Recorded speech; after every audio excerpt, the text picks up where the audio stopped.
Last week, someone commented that this story had such intense love and devotion. Others may call it obsession, she wrote. But don't we all really want to be seen that way? She saved it, shared it, subscribed, and said she was eagerly awaiting the next story. Someone listening from England wrote, "Very intense, with a string of hearts." I've had messages from listeners in New York tuning in at 3 a.m., from Brazil during late-night moments of quiet, from Germany on morning commutes, from South Africa while cooking dinner, from Canada bundled up against the cold. It struck me, reading those comments, how beautiful it is that we find each other across oceans and time zones, all of us hungry for the same thing.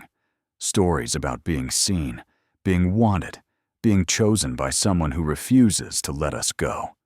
Welcome back to the Duke's Revenge. Before we begin tonight's tale, tell me, where are you listening from right now? What time is it where you are? Drop your city in the comments. I read every single one. And knowing you're out there, scattered across the globe but connected through these stories, reminds me why I do this. Tonight I have something special for you. A story that kept me awake long after I finished writing it.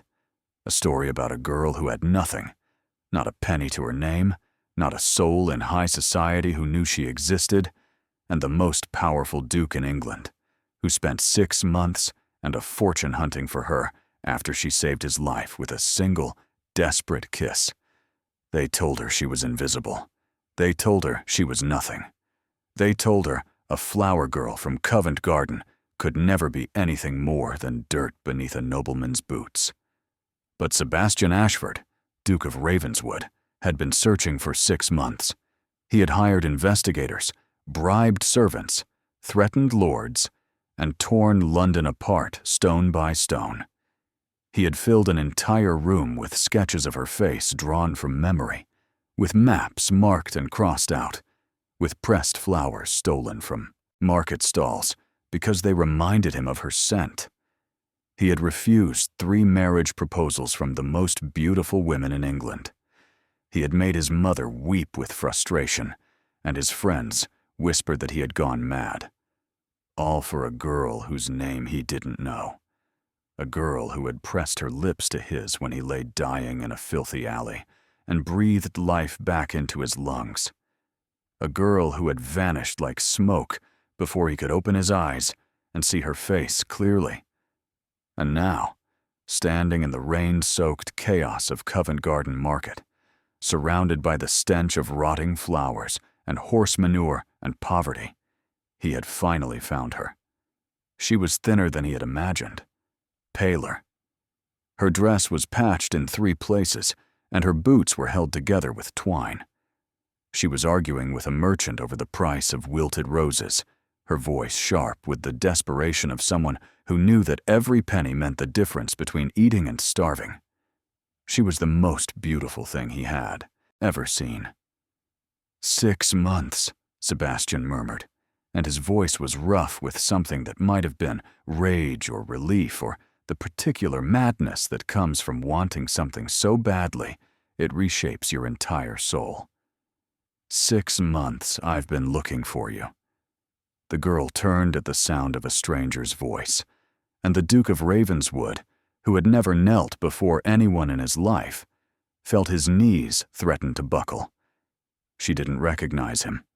She looked at him the way she looked at every other wealthy stranger who wandered through the market, with wariness, with calculation, with the guarded hope that perhaps he might buy enough flowers to pay for her grandmother's medicine.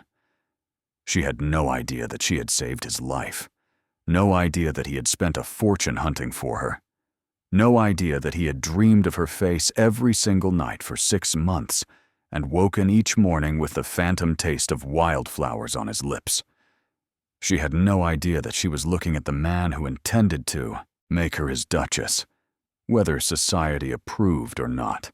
Let me take you back 6 months, to the night when everything began. The night when a flower girl found a dying duke in an alley and made a choice that would change both their lives forever. The winter of 1851 was the coldest London had seen in a generation. Now, it's important to understand what winter meant for the poor in Victorian England. For the wealthy, cold weather was an inconvenience, a reason to order extra coal, to wrap oneself in furs, to complain prettily about the frost on the windows, while servants scurried to keep fires blazing in every room. But for the thousands who survived on the streets of London, winter was a death sentence delivered slowly, one frozen night at a time. The workhouses overflowed with desperate souls seeking shelter from the killing cold. Bodies were found each morning in doorways and alleys, blue-lipped and stiff, their final expressions frozen in something between peace and despair. The mortality rate in the poorest parishes tripled during winter months.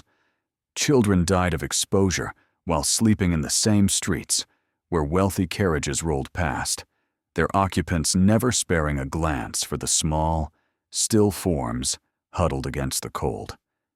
To be poor in London in 1851 was to live in constant negotiation with death, and winter was when death collected its debts with ruthless efficiency. Iris Bellamy had survived 20 winters, and she intended to survive this one too. She moved through the pre-dawn darkness of Covent Garden with the practiced efficiency of someone who had been working since she could walk. Her fingers were numb inside her threadbare gloves that had belonged to her mother, who had died of consumption 3 winters past, coughing blood into rags while Iris held her hand and pretended everything would be fine. But she ignored the cold the way she ignored hunger, exhaustion, and the persistent cough that had been rattling in her chest for weeks. There was no time for weakness. There was only work. The flower market was already stirring to life around her, vendors setting up their stalls by lamplight, their breath fogging in the frigid air like ghosts escaping their mouths. Iris had a spot near the eastern entrance, not the best location, where the wealthy customers entered first, but not the worst either, tucked in the back where only the desperate shoppers ventured. She had earned her spot through 5 years of arriving earlier than anyone else, of never missing a day, regardless of weather or illness, of building a reputation for flowers that were fresher and cheaper than her competitors. Her grandmother called it stubbornness. Iris called it survival. "You're here early, even for you," called out Martha, the woman who sold violets from the stall beside hers. Martha was 60 years old, missing 3 teeth, and possessed of a laugh that could be heard from 2 streets away. She had buried 2 husbands and 4 children, and still somehow found reasons to smile. She was also the closest thing Iris had to a friend in this world. "Couldn't sleep," Iris replied, which was true. Her grandmother's cough had kept them both awake most of the night, a wet, rattling sound that reminded Iris too much of her mother's final weeks, and the worry gnawing at Iris's stomach had done the rest. "Your Nan's still poorly. She's fine." The lie came automatically, smooth and practiced.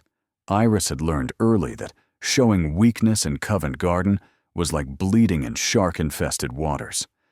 Sympathy was a luxury the poor couldn't afford. The moment you admitted vulnerability, someone would find a way to exploit it. She busied herself arranging her flowers, roses that were slightly past their prime, which she had bought cheap from a wholesaler who owed her a favor. Violets she had grown herself in the tiny patch of dirt behind their rented room, coaxing them to bloom despite the soot and smog. Sprigs of holly and ivy for the Christmas season that was still weeks away, but that wealthy customers were already decorating for. The work steadied her, as it always did. When her hands were busy, she could almost forget that her grandmother was dying by inches, that the rent was due in 3 days, and she was still 2 shillings short, that the cough in her own chest was growing worse, and she couldn't afford to be sick, couldn't afford to miss even a single day of work because missing a day meant falling behind, and falling behind meant the workhouse, and the workhouse meant death, just slower and more humiliating than freezing on the streets. The morning passed in the usual blur of haggling and selling, of forcing smiles at customers who looked through her like she was made of glass, of counting pennies and calculating whether she could afford to eat today or whether the money was better saved for her grandmother's medicine. By late afternoon, the winter sun had already begun its descent toward the horizon, painting the sky in shades of orange and pink that seemed almost obscene above the grimy streets of London. Beauty had no business existing in a place like this, Iris thought. It felt like mockery. She had sold most of her stock, a good day, all things considered, and was preparing to pack up the remainder when she heard the commotion.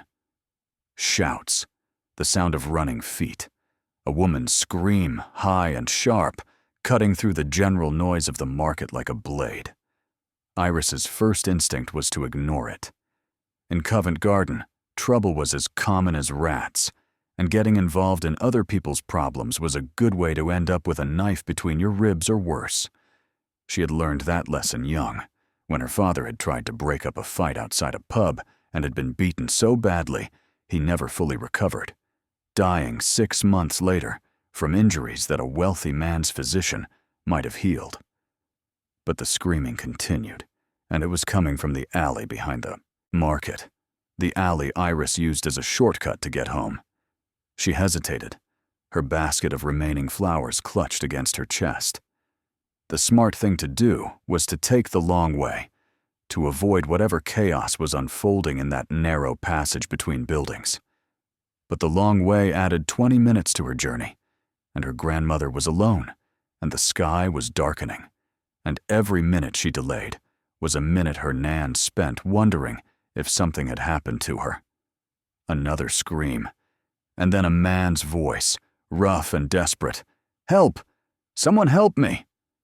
Iris made her decision before she consciously knew she was making it. She gathered her remaining flowers, shoved them into her basket, and ran toward the sound of suffering. The alley was darker than the street, the last rays of sunlight blocked by the tall buildings on either side that leaned toward each other like conspirators sharing secrets. It took a moment for Iris's eyes to adjust, and when they did, she almost wished they hadn't. There were 3 of them, rough men with the look of professional criminals, the kind who haunted the darker corners of London looking for easy prey. They wore dark clothes and darker expressions, and they moved with the practiced efficiency of people who had done this many times before. 2 of them were already running, disappearing around the corner at the far end of the alley, their pockets bulging with whatever they had stolen. The 3rd was on the ground. No, not the criminal. Someone else. A man in fine clothes, sprawled in the filth of the alley like a marionette whose strings had been cut. His coat was dark, with something wet. Blood, Iris realized with a lurch of her stomach. So much blood. And he wasn't moving. Wasn't breathing. Wasn't anything at all except a body cooling in the winter air. "Sir," she called, her voice barely above a whisper. "Sir, can you hear me?" No response, not even a twitch. She should leave. Every instinct screamed at her to turn around and walk away and pretend she had never seen any of this. Getting involved with a dying nobleman, because he was clearly noble, his clothes alone worth more than she would earn in a year, was the kind of thing that got poor girls arrested, accused of theft, accused of worse, thrown into prisons from which they never emerged, or transported to Australia to serve sentences for crimes they hadn't committed. The wealthy protected their own, and when something went wrong, they looked for someone to blame, someone poor, someone powerless, someone who couldn't fight back. But Iris Bellamy had never been very good at doing what she should. She crossed the distance between them and knelt beside the fallen man, her basket of flowers forgotten on the ground, her patched skirts soaking up the blood and filth that covered the cobblestones. Up close, she could see the damage more clearly, a wound on his temple where he had been struck with something heavy, blood matting his dark hair, his face pale as marble in the fading light. He was beautiful. Even like this, bloody and broken, and possibly dying, he was the most beautiful man she had ever seen. Sharp cheekbones that could cut glass, a jaw that might have been carved by a sculptor with a vision of masculine perfection, lips that looked soft, even though they were tinged with blue from the cold, slightly parted as if he had been about to speak when the blow fell. Iris shook herself. His beauty didn't matter. Nothing mattered except whether he was still alive. She leaned close, pressing her ear to his chest, straining to hear a heartbeat through the fine wool of his waistcoat. Nothing. She pressed her fingers to his throat, searching for a pulse. Nothing. She held her hand above his mouth, desperate to feel even the faintest whisper of breath. Nothing. Nothing. Nothing.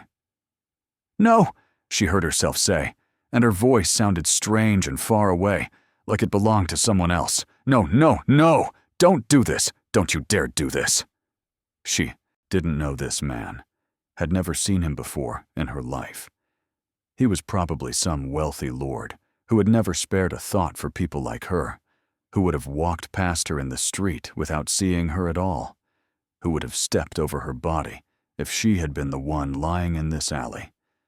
But he was also a human being, dying alone in the filth while the world went on around him, uncaring. And Iris knew what it was to be alone, knew what it was to feel invisible, knew what it was to believe that no one in the entire world would notice or care if you simply ceased to exist. She couldn't walk away. She couldn't leave him to die alone in the dark. She had seen a man revived once, years ago, when a worker at the docks had been pulled from the Thames, more dead than alive. The physician who had saved him had done something. Breathed into his mouth, pressed on his chest with rhythmic determination. And against all odds, against all reason, the man had coughed up half the river, and lived. Iris didn't know if it would work. She didn't know if she was remembering correctly, or if she was about to make a terrible mistake. She didn't know anything except that doing something was better than doing nothing, that trying was better than watching him die. She tilted the stranger's head back, the way she remembered the physician doing, pinched his nose closed with trembling fingers, and pressed her lips to his. She breathed into him once, twice, 3 times, each exhale a prayer to a God she wasn't sure she believed in anymore. "Please, please, I don't even know you, but please, don't die. Please don't leave me alone in this alley with your body. Please." She pressed her hands to his chest, overlapping her fingers the way she had seen, positioning herself over his heart, and pushed. 1, 2, 3, 4, 5. The rhythm came back to her from that long-ago day at the docks, the physician counting under his breath as he worked, then another breath, her lips against his, sharing what little warmth she had. Then more compressions, her arms burning, her lungs aching, tears streaming down her face, though she didn't remember starting to cry. "Please," she whispered against his mouth, her voice breaking. "Please come back. Please! I can't let you die! I can't!"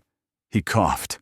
It was the most beautiful sound Iris had ever heard, a wet, rattling cough that sprayed blood across her face, but meant that he was alive, that his lungs were working, that his heart was beating again, that somehow, impossibly, miraculously, she had brought him back from wherever he had gone. His eyes fluttered open. In the dim light of the alley, she couldn't make out their color, only the glint of consciousness returning, the confusion as he tried to focus on her face hovering above him. His hand came up, trembling and weak, and touched her cheek, touched the tears that were still falling, touched the blood that had sprayed across her skin. Angel, he whispered, and his voice was barely a sound at all, cracked and broken. Am I dead? No. She was laughing and crying at the same time, her hand still pressed to his chest like she could hold his heart together through sheer force of will. No. You're alive. You're going to be all right. I need to get help. I need to… Don't go. His fingers curled weakly around her wrist. Please, don't leave me. I have to get a physician. Your name, his eyes. She still couldn't see their color, but she could feel the intensity of his gaze burning through the darkness. Tell me your name, please. I need to know who you are. I'm nobody, she said. I'm no one. I'm just… Footsteps. Voices. The sound of people approaching from the street, attracted by the earlier screams. Help! Iris screamed, seizing the opportunity. Someone help! There's a man hurt! The alley was suddenly full of people. A constable with a lantern, several men from the market, a woman who took one look at the blood and began to scream. Hands pulled Iris away from the injured man. Voices demanded explanations she didn't have. Someone was shouting about fetching a physician, someone else about finding a carriage. In the chaos, Iris saw her moment. She couldn't be here when the authorities started asking questions. A poor flower girl, covered in a nobleman's blood, found kneeling over his unconscious body with her lips pressed to his. She knew exactly how that story would be told, and it wouldn't end with her being thanked for saving his life. She grabbed her basket of ruined flowers and ran. Behind her, she heard the man calling out. A single word, broken and desperate, a question that would haunt him for months to come. Wait. But she didn't wait.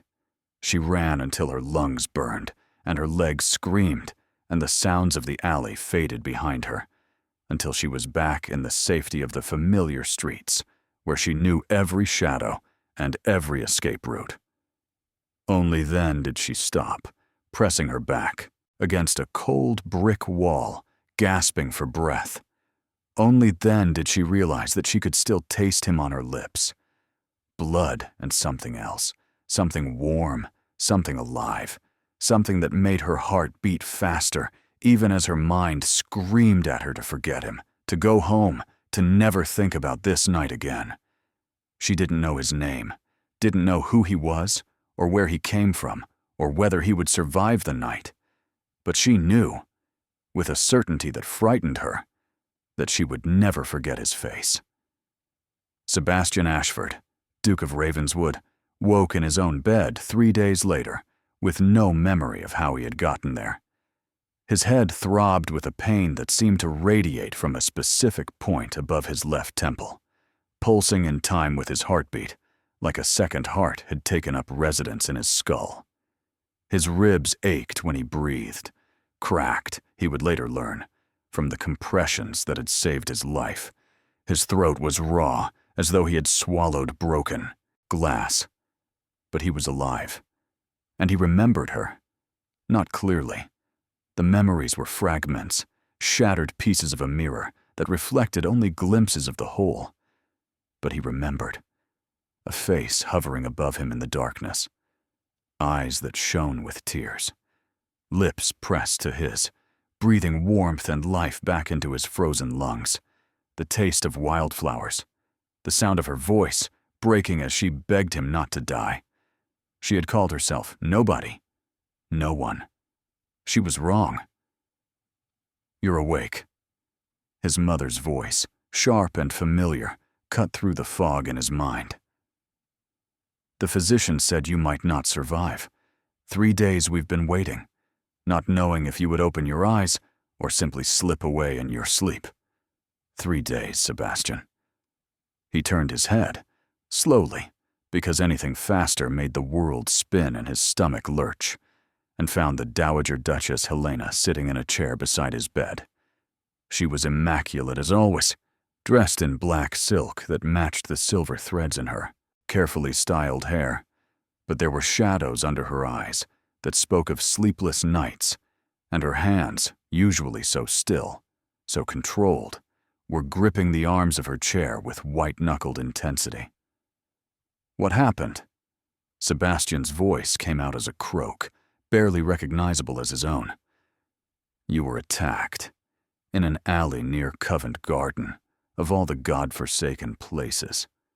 His mother's lips pressed into a thin line of disapproval. "Robbed, Biwan, left for dead.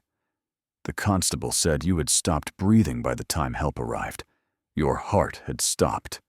You were, by any medical definition, dead. But I'm not dead. No, because someone revived you."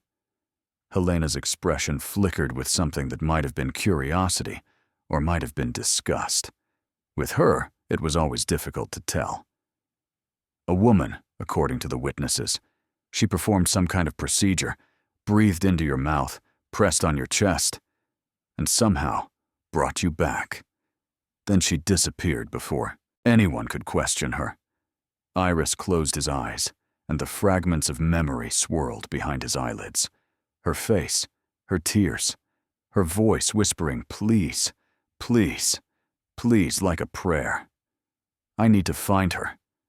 Sebastian, she saved my life, Mother." He forced himself to sit up, ignoring the screaming protest of his ribs. "I was dead. You just said so yourself." "I was dead, and she brought me back. I need to find her. I need to thank her. I need to know who she is." "The constable is already investigating.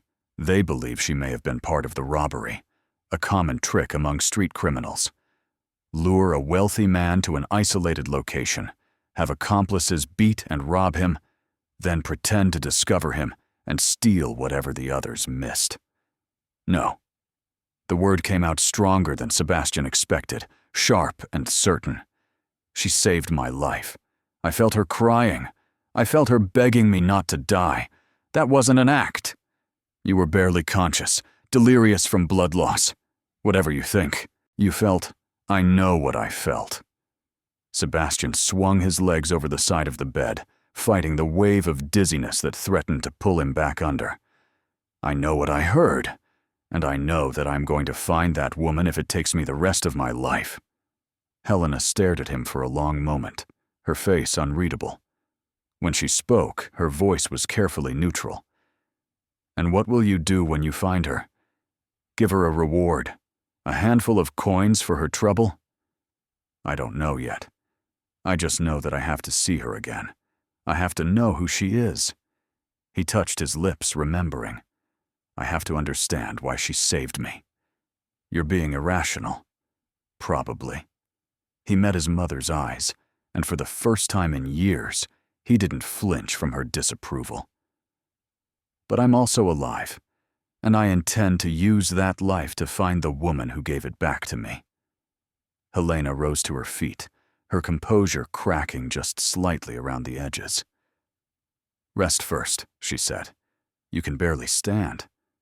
You're no use to anyone if you collapse trying to chase a phantom through the streets of London." "I'll rest," Sebastian agreed. "For now. But tomorrow, I begin my search. And if you don't find her, if she doesn't want to be found?" Sebastian's jaw set with a determination that his mother recognized all too well, the same stubborn resolve that had made the Ashford men both great and terrible for generations.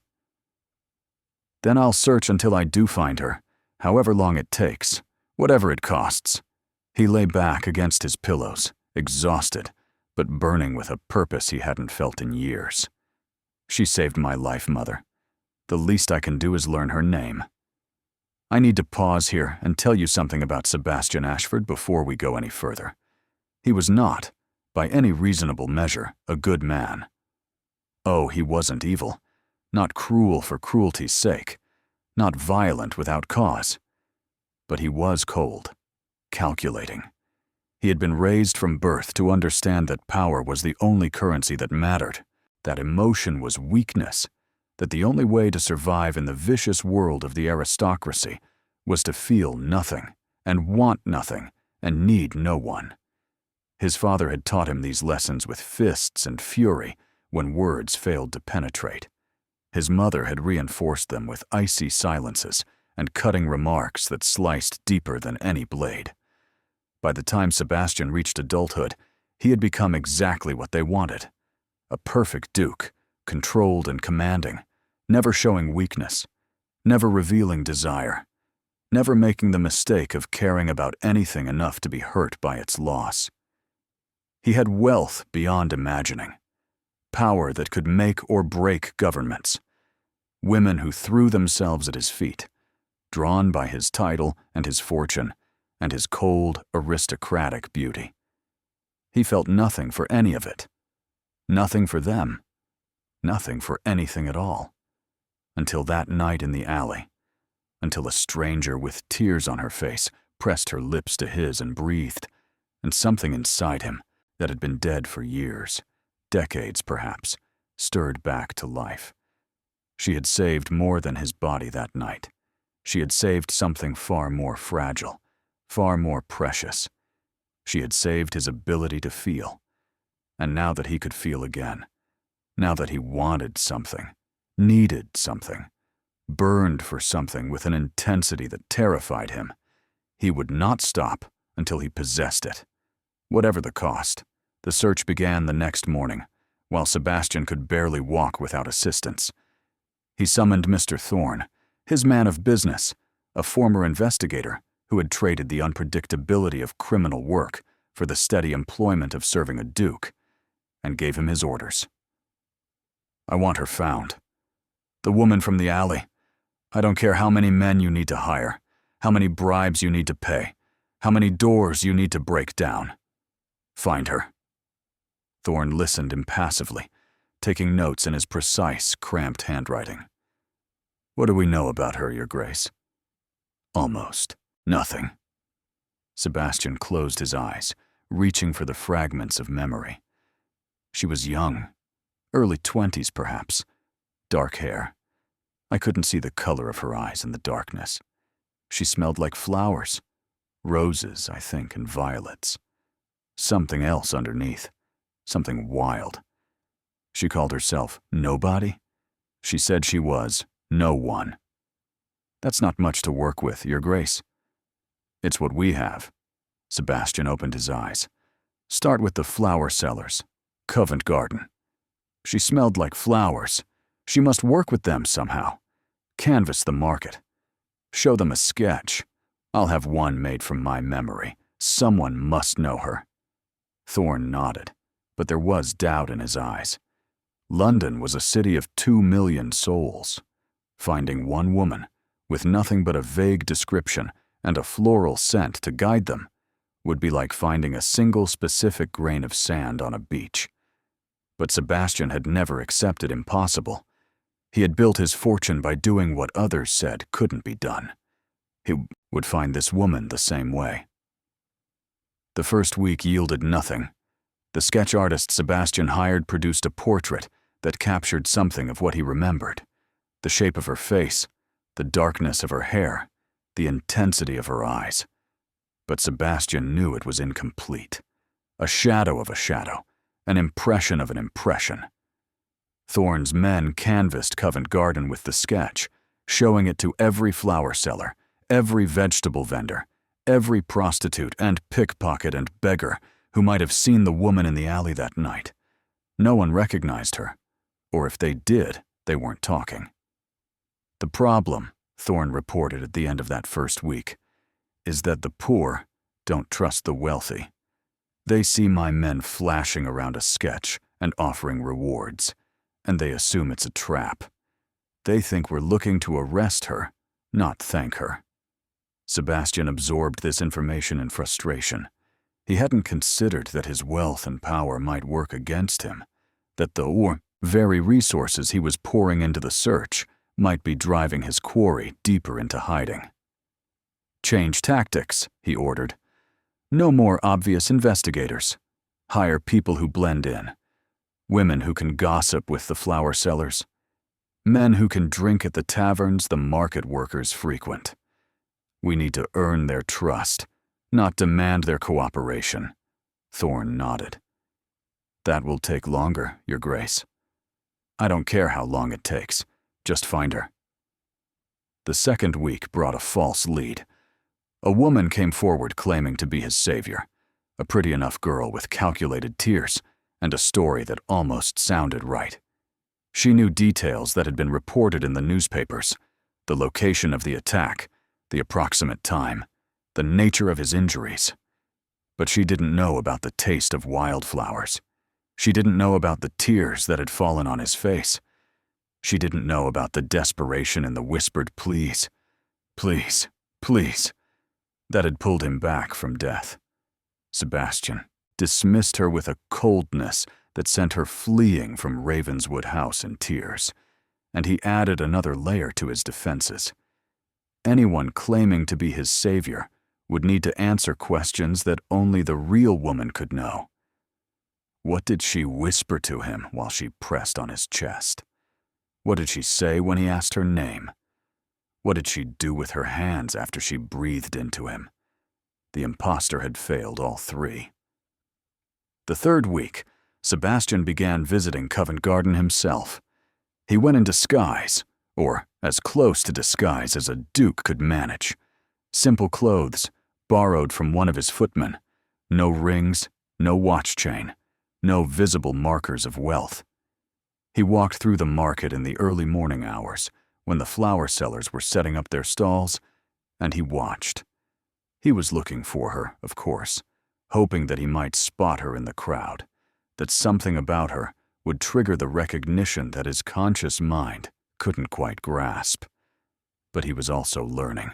He learned about the brutal economics of flower selling, how the women bought damaged blooms wholesale and transformed them into bouquets that earned pennies, how a good day meant clearing 2 shillings and a bad day meant going hungry.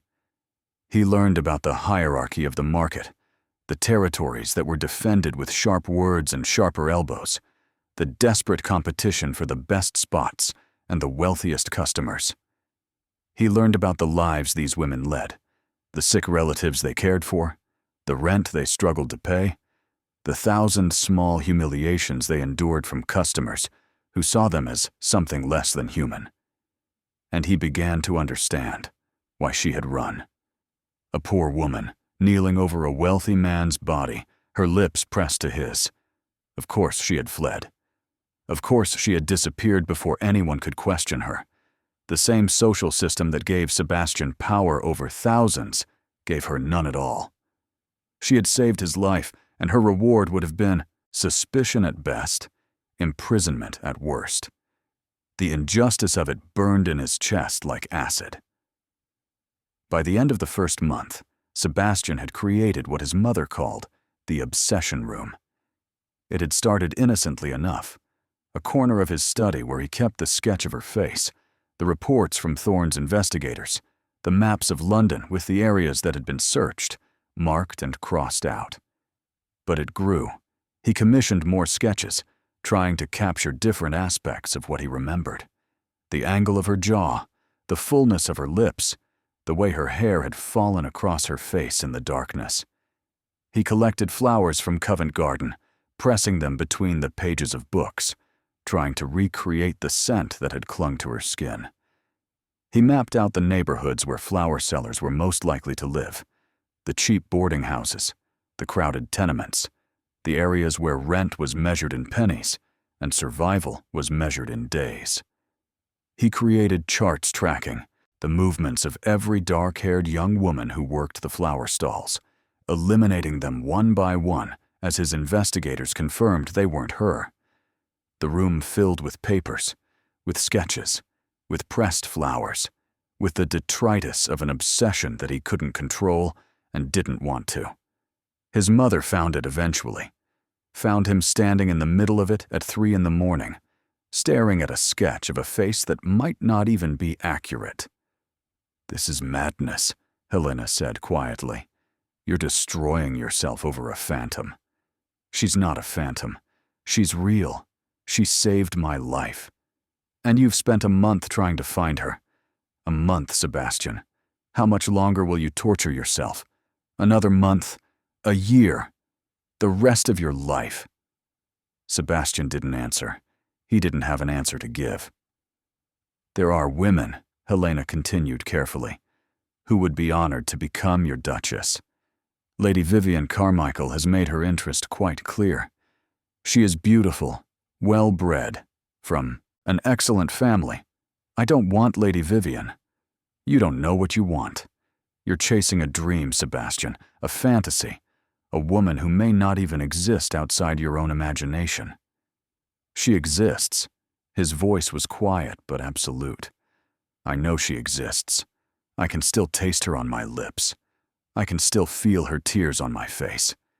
She is real, and I will find her. And when I do, when you do, what? What will you do with a common girl? A flower seller? A woman who has nothing to offer except whatever momentary gratitude you feel for her saving your life. Sebastian turned to face his mother, and the look in his eyes made her take an involuntary step back. When I find her, he said, I will marry her. Helena's face went white. You cannot be serious. I have never been more serious about anything in my life. Sebastian, think about what you're saying. The scandal, the disgrace, everything our family has built for 800 years was built by men who took what they wanted and damned the consequences. Sebastian smiled, but there was no warmth in it. I am simply continuing the family tradition. He turned back to his wall of sketches, his maps, his pressed flowers. Leave me, Mother. I have work to do. Helena left, but the argument wasn't over. It was only beginning. The second month was worse than the first.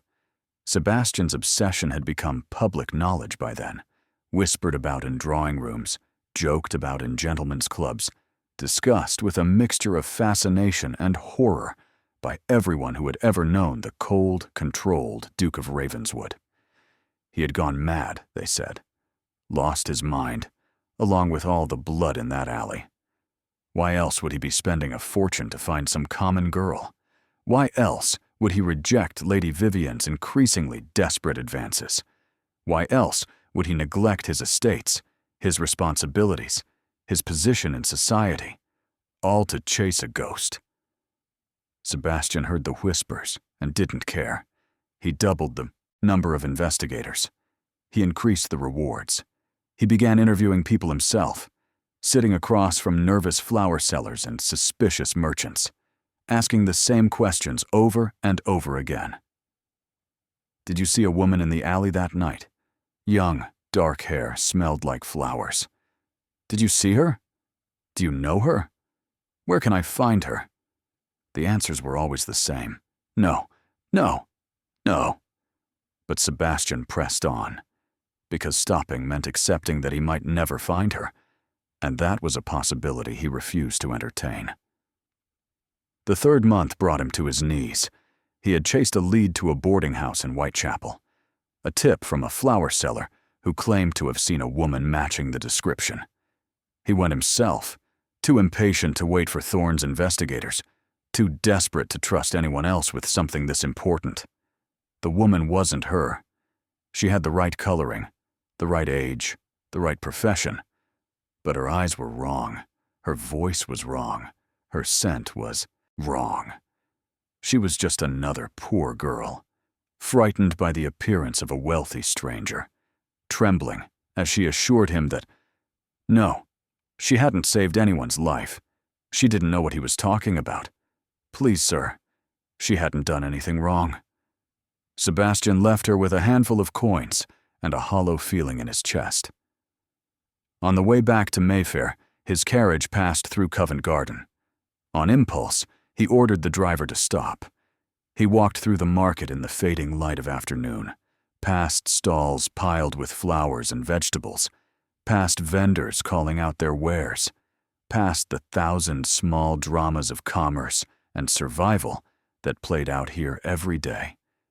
And he felt, for the first time, the weight of what he was doing. 3 months. He had spent 3 months and a small fortune chasing a woman whose name he didn't know. 3 months of obsession, of sleepless nights, of neglecting everything else that mattered in his life. Maybe his mother was right. Maybe he was mad. Maybe the blow to his head had damaged something essential, something that kept normal people from losing themselves in impossible quests. Maybe he should give up. He stopped in front of a flower stall, violets mostly, deep purple against their dark green leaves, and the scent hit him like a physical blow. Violets.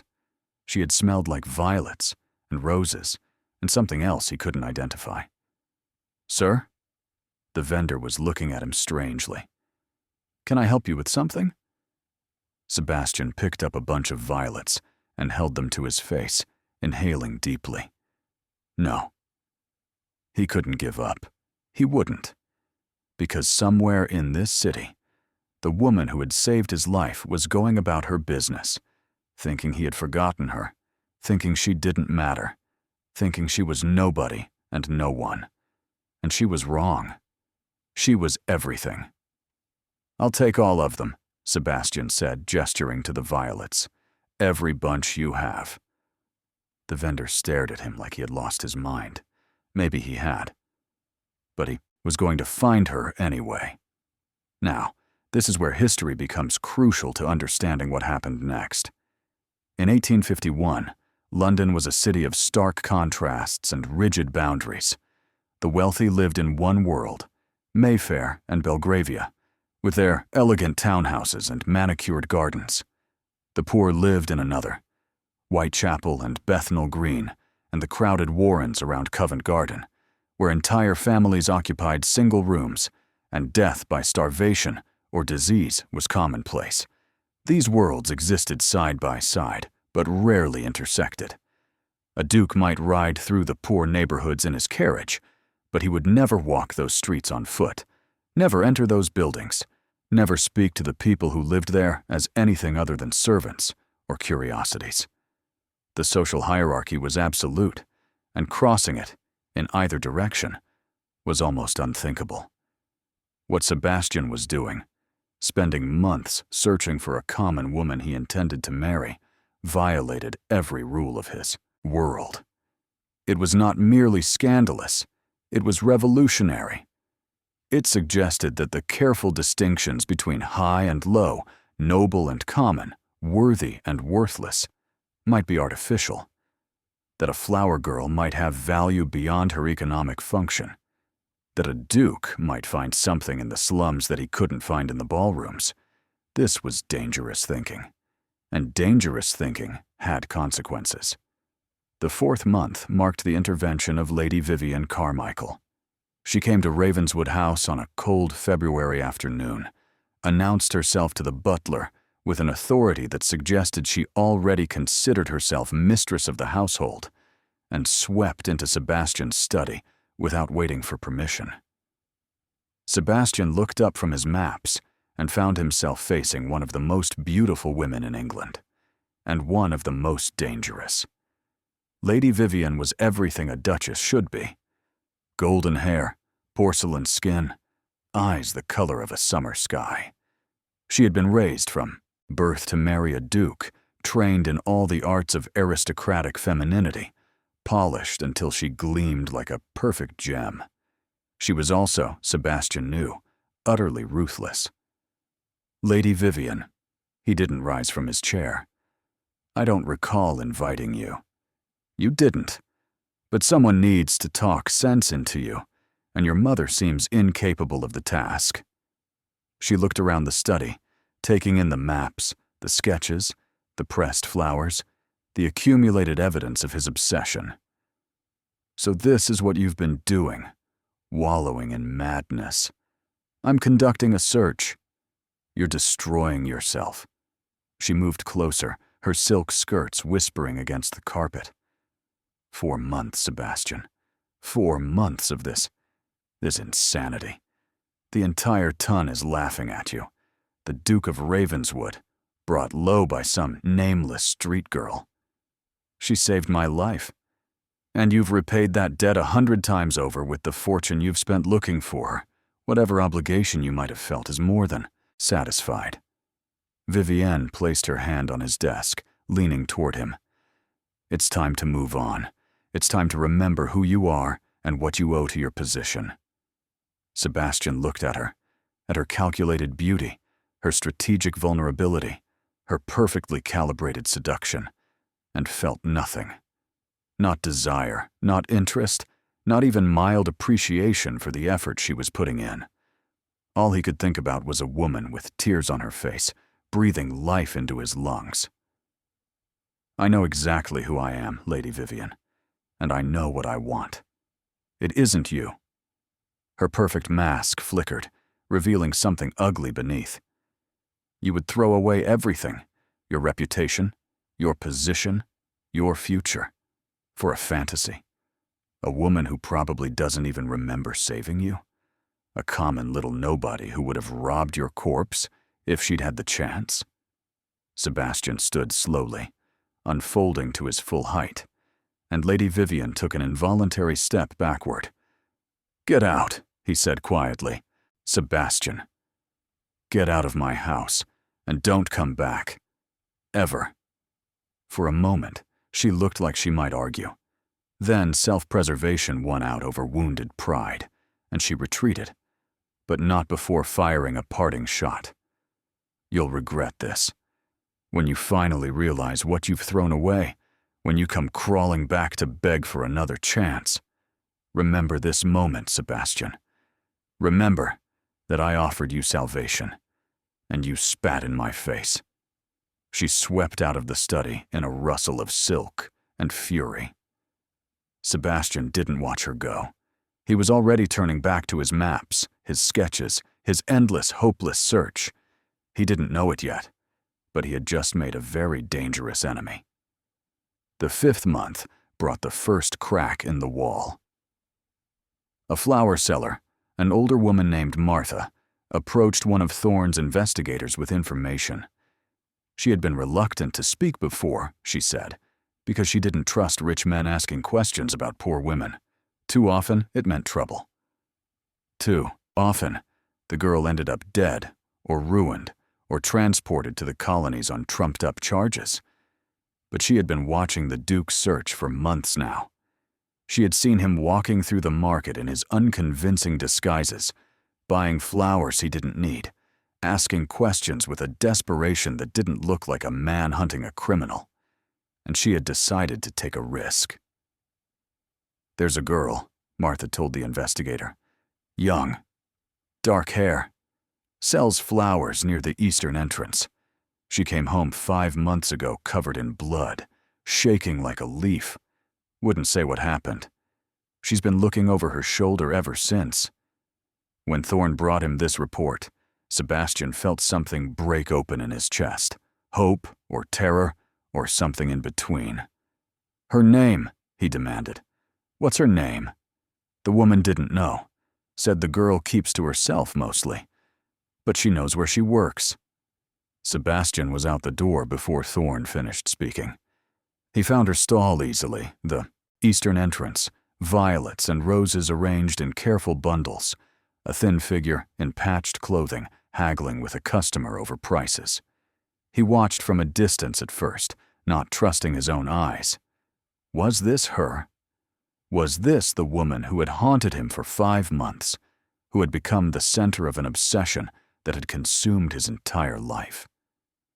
Then she laughed at something the customer said, a short, surprised laugh that transformed her face from pretty to luminous. And Sebastian knew. It was her. It was finally, impossibly, miraculously her. He crossed the market with steps that felt dreamlike, unreal, as though he were moving through water instead of air. The crowd parted around him without his noticing. The sounds of the market faded to a distant hum. Everything narrowed to a single point of focus.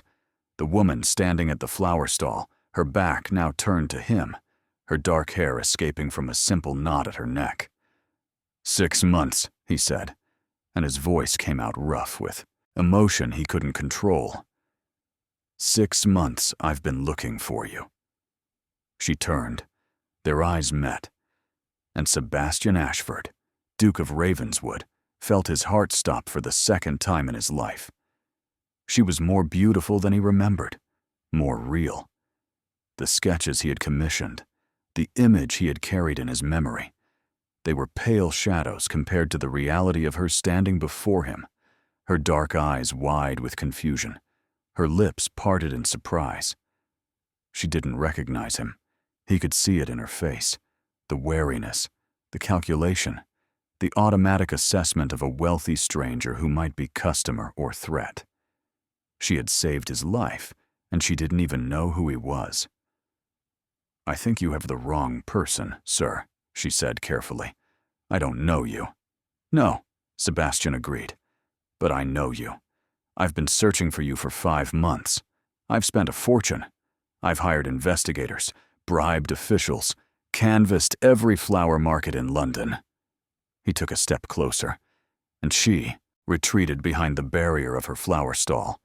"You saved my life. In an alley near here, 5 months ago. A man was dying, and you breathed life back into him." Her face went pale. "I don't know what you're talking about." "You do. I can see it in your eyes. You remember." "Sir, I really must ask you to leave. Please." The word came out broken, desperate. Nothing like the commanding Duke who had terrified Lady Vivian just weeks before. "Please. I've spent 5 months haunted by your face. I dream about you every night. I wake up tasting wildflowers. I need to know your name. I need to understand why you saved me. I need—" His voice cracked. "I need to see you again. Please." She stared at him for a long moment. Around them, the market continued its normal business, but Sebastian felt like they were the only 2 people in the world. "Iris," she finally said, so softly he almost didn't hear it. "My name is Iris. Iris. Like the flower. Like the part of the eye that gives it color. Like the goddess of rainbows, bridging the gap between heaven and earth." "Iris," he repeated, and the name felt like a prayer on his lips. "I'm Sebastian. Sebastian Ashford." He paused. "Duke of Ravenswood." She didn't curtsy, didn't gasp, didn't show any of the reactions he had come to expect when he revealed his title.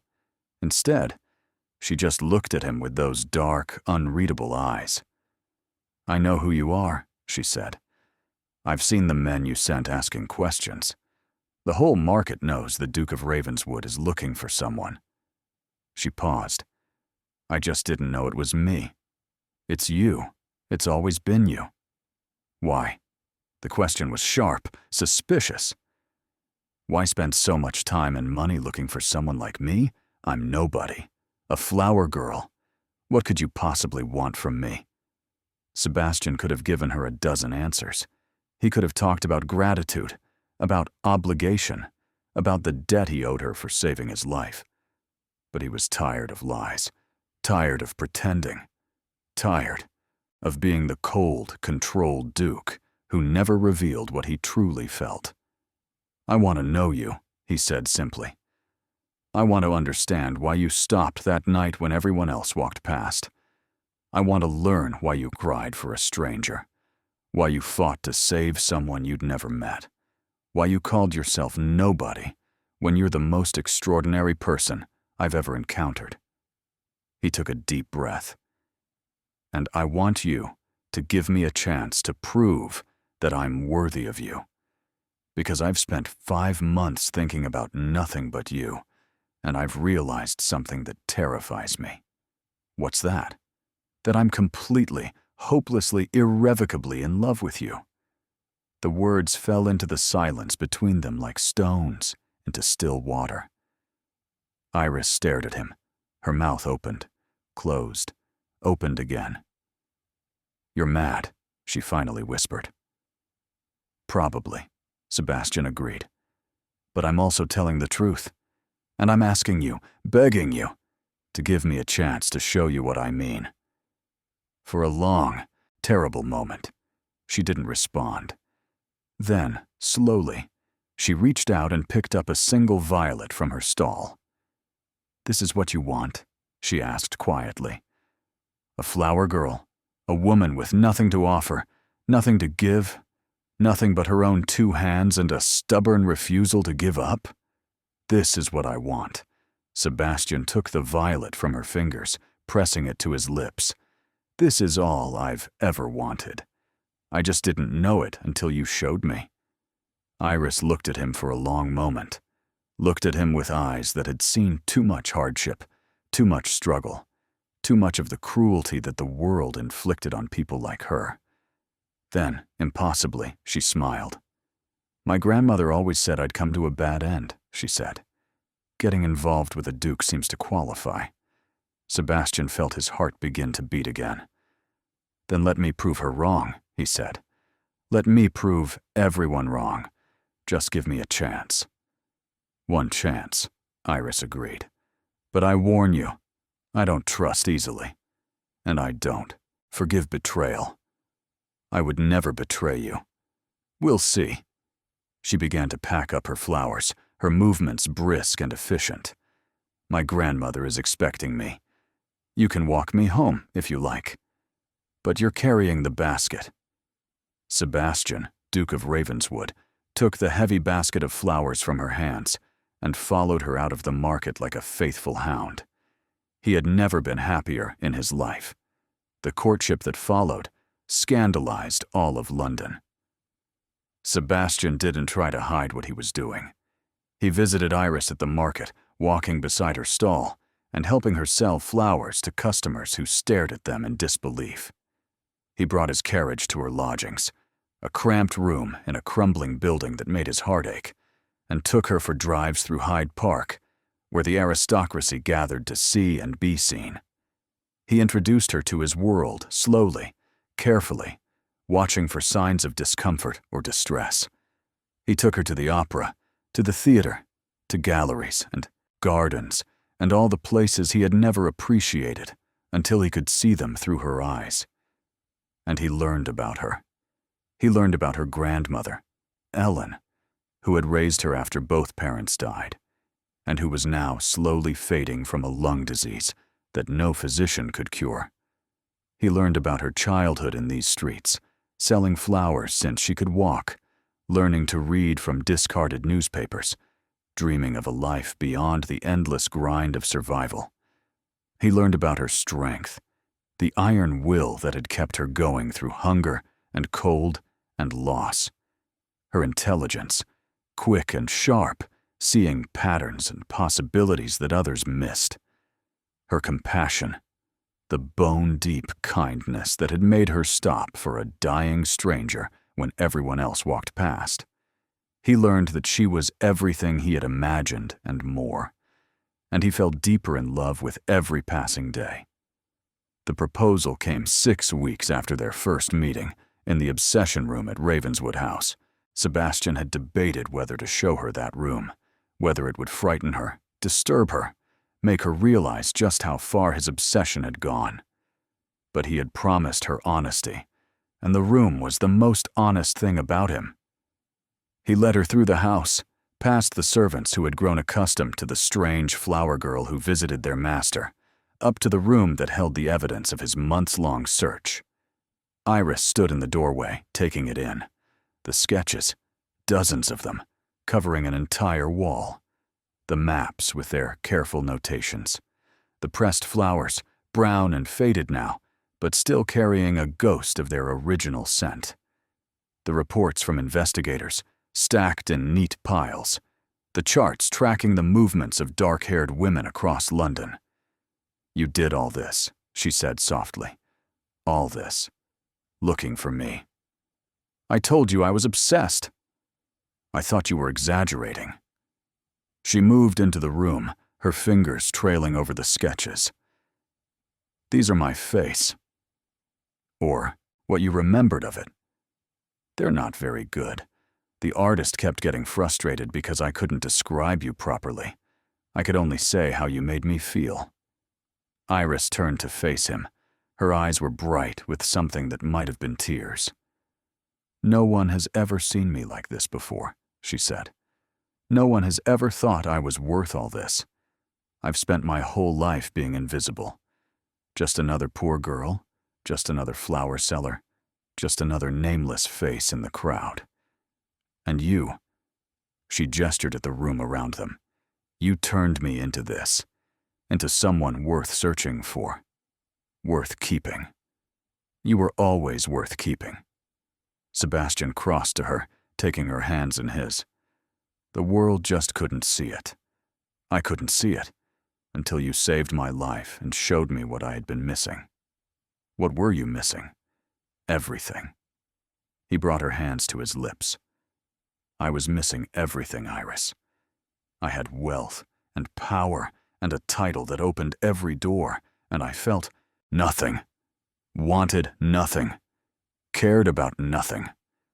I was walking through life like a dead man, going through the motions without any reason to keep going. He knelt before her, the Duke of Ravenswood, kneeling on the floor of his obsession room, looking up at a flower girl like she was the answer to every question he had ever asked. You brought me back to life in that alley. Not just my body, my soul.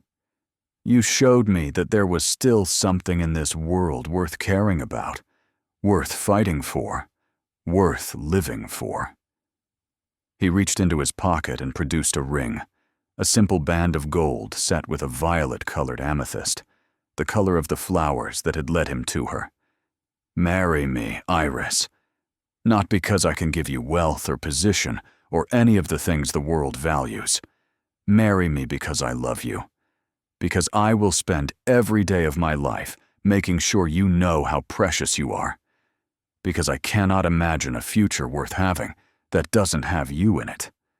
Iris looked down at him, at this powerful man kneeling at her feet, offering her everything he had, everything he was. Your mother will never accept me, she said quietly. Society will never accept me. You'll lose friends, standing, maybe even the respect of your peers. Are you prepared for that? Are you prepared to give up everything you've known for someone like me? I'm prepared to give up far more than that. Sebastian met her eyes steadily. I'm prepared to give up the person I used to be. The cold, empty, meaningless existence I was living before you showed me there was something better. Whatever the world takes from me, it will be nothing compared to what you've given. And if I say no, if I decide this is too much, too fast, too impossible, then I'll wait. His voice didn't waver. I'll wait as long as it takes. I'll wait forever, if that's what you need. Because you're worth waiting for, Iris Bellamy. You're worth everything. Iris was silent for a long moment. Then she sank to her knees beside him, bringing them to the same level, eye to eye in the room that held the evidence of his love. Yes, she whispered. Yes, I'll marry you. God help us both, but yes. Sebastian's face broke into a smile so bright it seemed to illuminate the entire room. He kissed her then. Their first real kiss, not the desperate breath of life she had given him in the alley, but a true kiss, full of love and promise and the beginning of everything. And in the obsession room at Ravenswood House, surrounded by sketches of her face and maps of his search and the pressed flowers that had led him home, two people from opposite ends of the world found each other at last. I have to pause here and tell you, this is the part of the story where things get difficult. Because Sebastian and Iris were about to discover that love, however powerful, does not exist in a vacuum. It exists in a world of other people, people with their own desires, their own resentments, their own very definite ideas about who should marry whom. And some of those people were prepared to do whatever it took to keep a flower girl from becoming a duchess. The announcement of the engagement set London ablaze. Within days, the story had spread to every drawing room, every gentleman's club, every gossip column that catered to the aristocracy's endless appetite for scandal. The Duke of Ravenswood, cold, proud, impeccable Sebastian Ashford, was marrying a common flower seller, a woman without birth, without breeding, without a single drop of noble blood in her veins. It was the scandal of the decade, perhaps the century. Reaction was swift and savage. Invitations that had been extended were suddenly withdrawn. Friends who had known Sebastian for years crossed the street to avoid him. His own relatives sent letters expressing their horror, their disappointment, their fervent hope that he would come to his senses before it was too late. The Dowager Duchess Helena responded to the news by taking to her bed with a case of nerves that the physician privately diagnosed as theatrical fury. When she finally emerged, it was to inform her son that she would not attend the wedding, would not receive his bride, and would consider him dead to her if he went through with this madness. Sebastian listened to her declaration in silence, then simply said, "I'm sorry you feel that way, Mother, but my decision is made." Through it all, Iris held her head high. She had expected the rejection, had warned Sebastian that it would come, but the reality was still brutal. The sneers and whispers, the way people looked at her like she was something unpleasant they had stepped in. The constant, grinding message that she was not good enough, could never be good enough, would always be an intruder in a world she had no right to enter. "We don't have to do this," she told Sebastian one night, when the weight of it all seemed too heavy to bear. "We could run away, go somewhere no one knows us, start over. Is that what you want?" She considered the question carefully. Was it? Would she really rather flee than face the people who were trying to destroy her? "No," she finally said. "I want to stay. I want to prove them wrong. I want to walk into that church and become your wife in front of everyone who said I couldn't." She looked at him with eyes that had survived 20 years of hardship. "I want to win." Sebastian smiled, a fierce, proud smile that made her heart race. "Then we'll win together," he said. "Whatever it takes." What it took, in the end, was surviving Lady Vivian's revenge. She had not forgiven Sebastian's rejection, had not forgotten the humiliation of being thrown out of his house, dismissed like a servant who had displeased her master. The rage had festered in her over the months of their engagement, growing into something dark and dangerous. And now she was ready to act. The attack came on a gray afternoon in March, just 3 weeks before the wedding. Iris had been to visit her grandmother, who was growing weaker by the day, but who still insisted on hearing every detail of the strange new life her granddaughter was building. She was walking back through Covent Garden, taking the familiar route through the market where she had spent so many years, when she noticed the men following her. 2 of them. Rough, dangerous, with the look of professional criminals. Her heart began to pound. She quickened her pace, heading for the crowded center of the market where there would be witnesses. But they were faster. They caught her at the entrance to an alley. The same alley, she realized with a jolt of horrible irony, where she had found Sebastian dying 6 months ago. They grabbed her arms and dragged her into the shadows, one of them clamping a hand over her mouth before she could scream. "Nothing personal," one of them growled. "Just a message. You don't belong in their world, flower girl. Go back where you came from, or the next time won't be a warning." He raised his fist, and then everything happened very fast. A gunshot cracked through the air. One of the men screamed and fell, clutching his arm. The other released Iris and spun toward the mouth of the alley, reaching for the knife at his belt. Sebastian stepped out of the shadows, a smoking pistol in his hand and murder in his eyes. "Touch her again," he said, his voice eerily calm, "and I will kill you. I will kill everyone you know. I will burn down everything you've ever cared about and scatter the ashes in the Thames." The uninjured man looked at the gun, at the Duke's face, at the blood pooling beneath his fallen companion. He ran. Sebastian let him go. He was across the alley in 3 strides, catching Iris as her legs gave out beneath her. "I've got you," he murmured, pressing his lips to her hair. "I've got you. You're safe now. How did you?" "I had you followed, ever since the engagement was announced." His arms tightened around her. "I knew something like this might happen. I knew someone might try to hurt you to get to me. Who? But even as she asked, Iris already knew. Lady Vivian. The man who ran will confirm it. I've already got people tracking him. By morning, we'll have proof. What will you do? Sebastian's face was terrible in its stillness. Whatever I have to. The revenge on Lady Vivian was surgical and devastating. Sebastian didn't go to the authorities. In 1851, a wealthy woman's word against a flower girl's would never have resulted in justice. Instead, he used the weapons he knew best: money, influence, and information. The man who had fled the alley was found within hours. Under questioning, the details of which Sebastian never shared with Iris, he confessed everything. Lady Vivian's involvement, the money she had paid, the instructions she had given. Armed with this information, Sebastian went to work. He started with the Carmichael family's finances, substantial debts that he quietly purchased, then called in without warning. He continued with Lady Vivian's reputation, whispers about her gambling habits, her cruelty to servants, her increasingly erratic behavior. He finished with her social standing, a carefully orchestrated campaign of ostracism that saw her invitations dry up, her friends drift away, her once bright future collapse into ash. Within 2 months, Lady Vivian Carmichael was ruined. Not dead.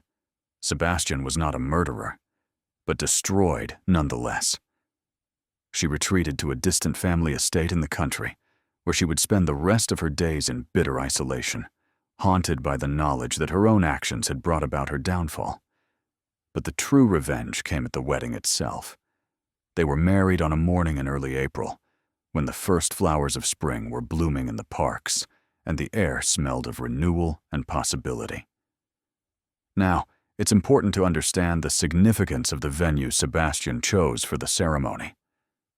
St. George's Church, Hanover Square, was not merely a church. It was the church where aristocratic London conducted its most important unions. For a flower girl to be married there, in front of an altar, where dukes and earls had spoken their vows for generations, was an unprecedented violation of social norms. Sebastian chose it deliberately. If he was going to defy society, he would do it in the most public way possible. The church was packed, not with well-wishers, but with the curious, the scandalized, the gleefully horrified.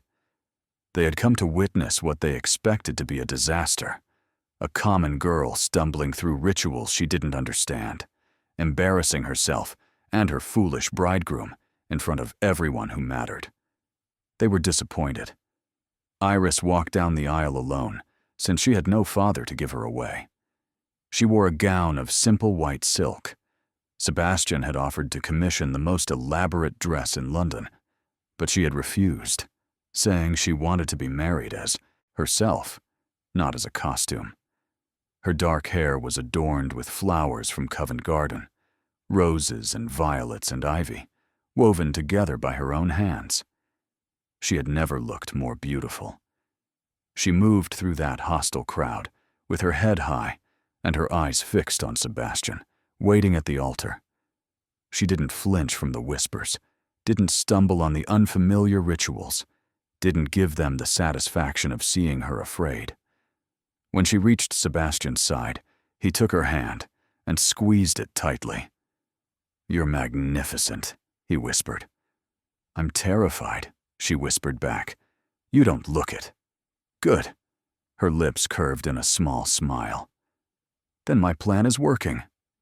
The ceremony proceeded without incident. The vows were spoken, the ring exchanged, the blessing given. When the minister pronounced them man and wife, Sebastian kissed his bride with a passion that made several elderly ladies fan themselves, and at least one elderly gentleman cheer. They were married. Against all odds, against all opposition, against the entire weight of a society that had tried to crush them, they were married. As they walked back down the aisle together, now Duke and Duchess of Ravenswood, Sebastian leaned close to Iris's ear. Look at their faces, he murmured. They expected you to fail.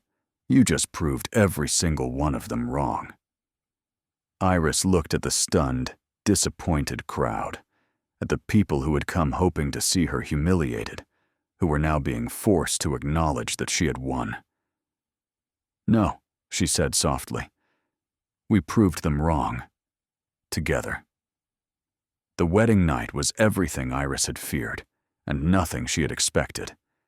She had heard stories, of course, horror stories about what happened when the bedroom door closed, about pain and blood and duties to be endured. She had steeled herself for discomfort, for awkwardness, for the physical reality of surrendering her body to a man who had every legal right to do whatever he wished with it. Instead, Sebastian led her to their chambers, a suite of rooms that was now hers, filled with flowers and candlelight and the soft scent of violets, and then simply held her. We don't have to do anything tonight, he said quietly, or any night, until you're ready. I know this is a lot. I know you've been thrown into a world you never asked to join. I won't add to your burdens by demanding things you're not prepared to give. Iris looked at him, at this man who had spent 5 months searching for her, who had given up everything to make her his wife, who was now offering her the one thing she had never expected from a husband: choice. What if I want to? She asked softly. Sebastian's eyes darkened. Then I would be the luckiest man in England. You already are the luckiest man in England. You married me. He laughed, a real laugh, surprised and delighted, and the sound broke something loose in her chest.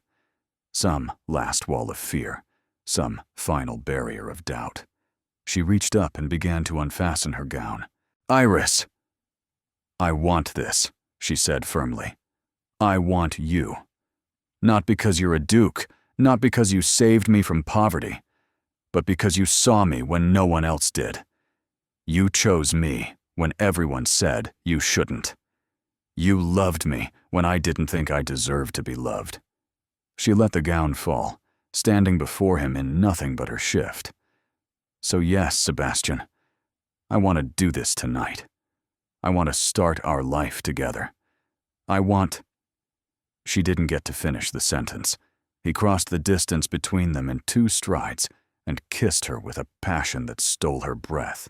His hands tangled in her hair, her back, pulling her against him like he was afraid she might disappear if he let go. I love you, he gasped between kisses. I love you. I love you. I have loved you since you breathed life into my lungs, and I will love you until I draw my last breath and beyond. Stop talking, Iris said, pulling him toward the bed, and show me. He showed her. He showed her with hands that were gentle and demanding by turns, that learned the landscape of her body like a scholar learning a sacred text. He showed her with lips that traced patterns on her skin, that whispered praise and promises into the hollow of her throat. He showed her with a patience she hadn't expected and a passion she had never imagined. When they finally came together, it was nothing like the horror stories she had heard. There was some pain, a brief, bright flare that faded quickly. And then there was only Sebastian, moving with her, in her, around her, whispering her name like a prayer. Afterward, lying tangled together in the candlelight, Iris felt tears slip down her cheeks. Sebastian noticed immediately. Did I hurt you? No. She pressed her face against his chest. No, you didn't hurt me. You could never hurt me. Then why are you crying? She was silent for a long moment, trying to find words for an emotion she had never felt before. Because I'm happy, she finally said. Because for the first time in my life I feel safe. Because I never thought I would have this, any of this. And now I have everything, and I don't know how to hold it all. Sebastian gathered her closer, pressing his lips to her hair. You don't have to hold it alone, he said. That's what marriage is. That's what I'm here for. Whatever you're carrying, whatever burdens you're facing, We carry them together now, for better or worse. Remember, for better or worse, she repeated softly, till death do us part. Even death won't part us, Sebastian said firmly. I spent 5 months hunting for you, when I didn't even know your name. Do you think a little thing like mortality will stop me? Despite everything, despite the exhaustion and the emotion and the overwhelming strangeness of the day, Iris laughed. You're ridiculous, she said. I'm in love, he corrected. It amounts to the same thing. They fell asleep, tangled together, as the candles burned low. And for the first time in her life, Iris didn't dream of hunger or cold or fear. She dreamed of flowers. The years that followed proved that fairy tales, while rare, were not impossible. There were challenges, of course. Society did not warm to the new Duchess of Ravenswood overnight. Many doors remained closed. Many whispers continued to circulate. Many aristocrats refused to accept that a flower girl could ever truly be one of them. But Iris had survived 20 years of poverty. She could survive a few cold shoulders from people whose approval she had never sought in the first place.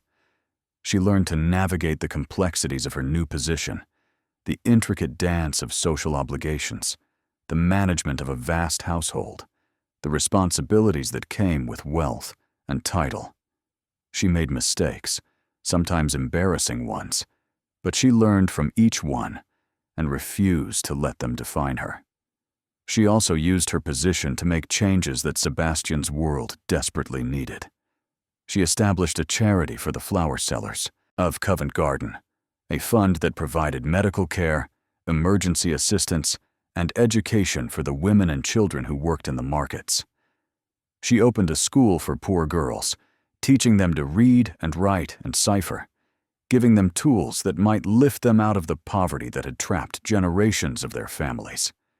She became, in short, the kind of duchess that England had never seen before, one who remembered where she came from and refused to forget the people she had left behind. The reconciliation with Helena came, as it had in the previous version, when the first grandchild arrived. Rose was born on a September morning, exactly 1 year after the wedding, and she was perfect. Sebastian's gray eyes, Iris's dark hair, and a lung capacity that the midwife declared the most impressive she had ever encountered. Helena arrived at Ravenswood House 3 days after the birth, ostensibly to inspect the heir, but actually to meet the granddaughter she had been hearing about, from everyone in London. She found Iris in the nursery, not resting in bed as a proper duchess should, but sitting on the floor playing with her daughter, while a scandalized nurse looked on. "You're supposed to be recovering," Helena said from the doorway. "I'm supposed to be getting to know my child." Iris looked up without embarrassment. "Would you like to hold her?" Helena hesitated. For a long moment, she stood frozen in the doorway, caught between the pride that had kept her away for a year and the longing that pulled her forward. Then she crossed the room and accepted her granddaughter into her arms. Rose looked up at her grandmother with wide gray eyes. Then she smiled, a gummy, toothless, utterly enchanting smile, and grabbed a fistful of Helena's carefully styled hair. "She's beautiful," Helena said quietly. "She looks like Sebastian when he was born. She has his stubbornness, too. That's the Ashford blood. It's both our greatest strength and our greatest weakness." Helena looked up at Iris with eyes that were, impossibly, glistening with tears. "I owe you an apology."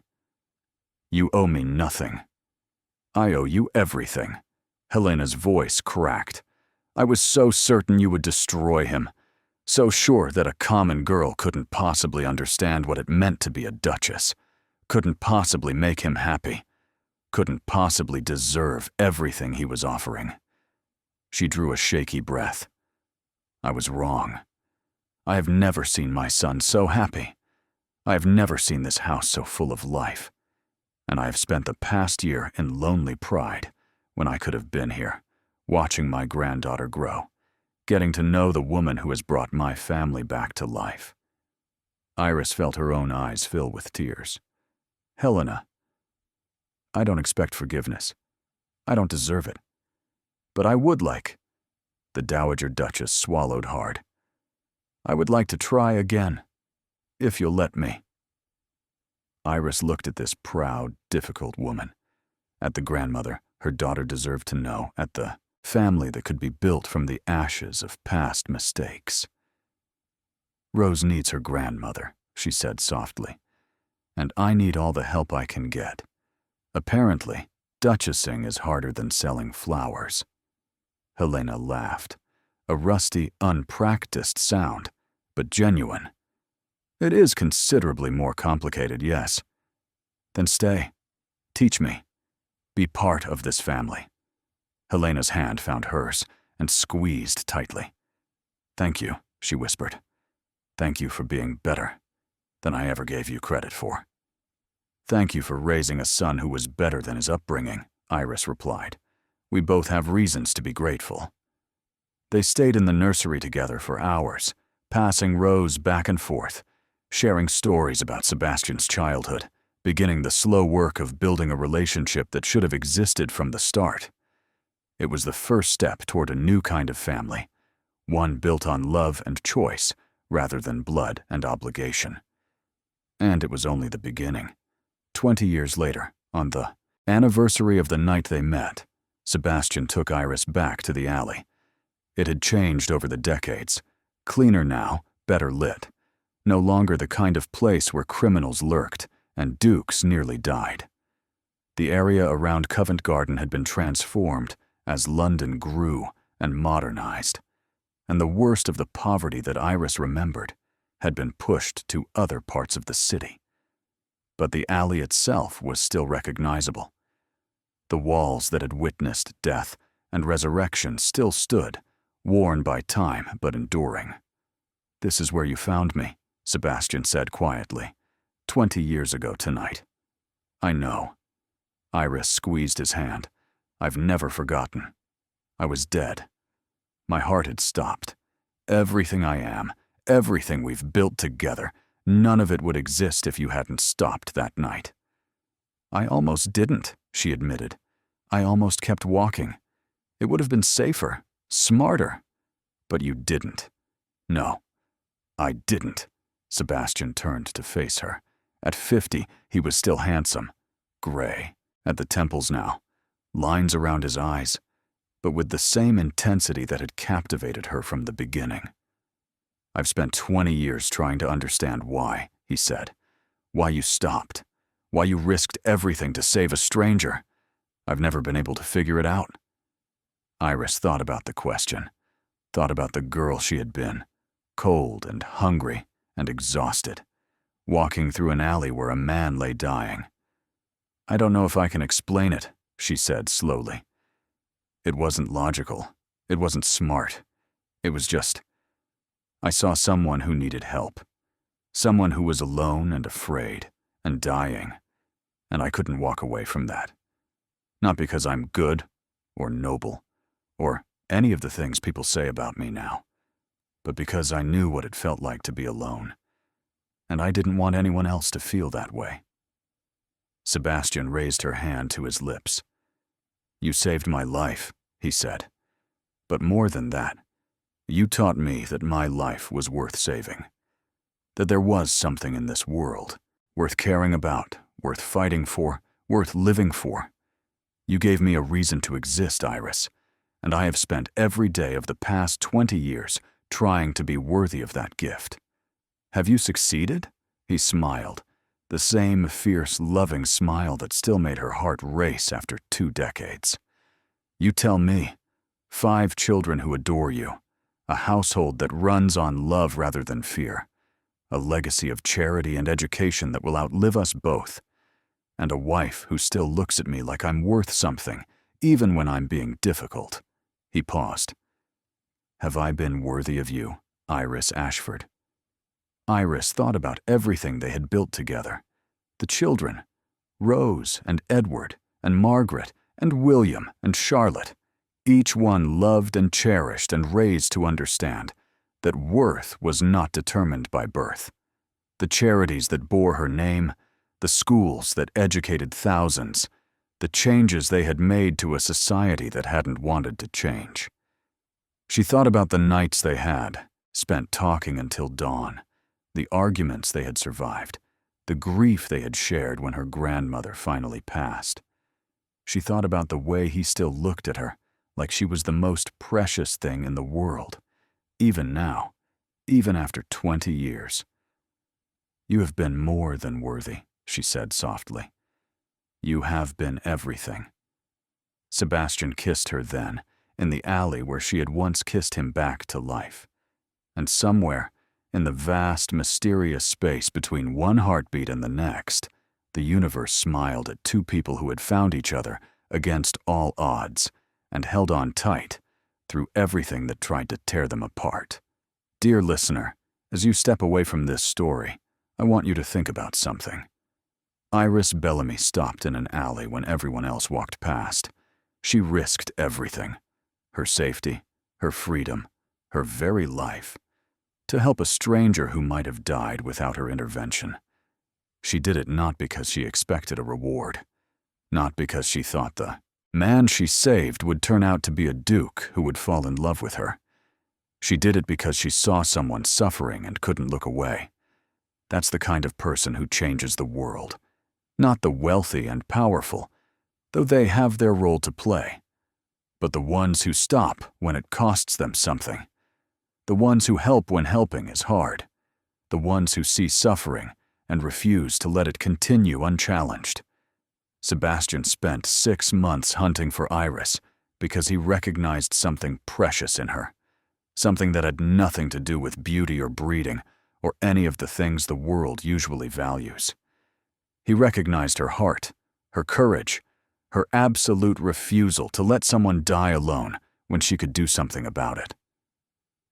That's what love is, really. Seeing the truth of someone, not who they pretend to be, not who the world says they are, but who they actually are in their deepest self, and choosing to fight for that person, to cherish that person, to spend your life proving to them that they matter. Tell me, where are you listening from tonight?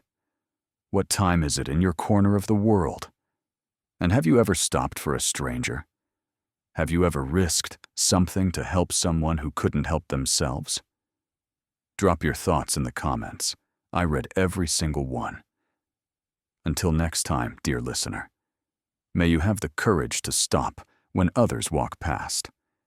And may someone see you, truly see you, the way Sebastian saw Iris. The end.